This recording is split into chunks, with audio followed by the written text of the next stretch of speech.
কখনো ছেড়ে যাবে না তো? বিশ্বাস রাখতে পারো।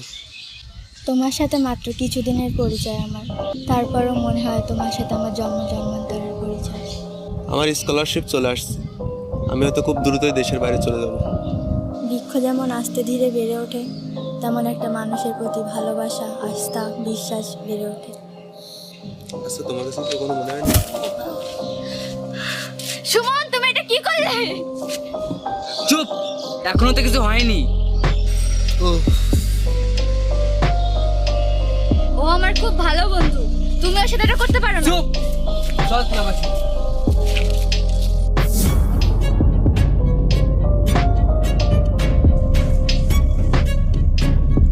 তুমি আমাকে এখানে কেন নিয়ে আসছো? এই তুই চুপ থাক, তোর কথা আমার ভালো লাগতেছে না। এই তোর আমি মাইরে ফেলামু।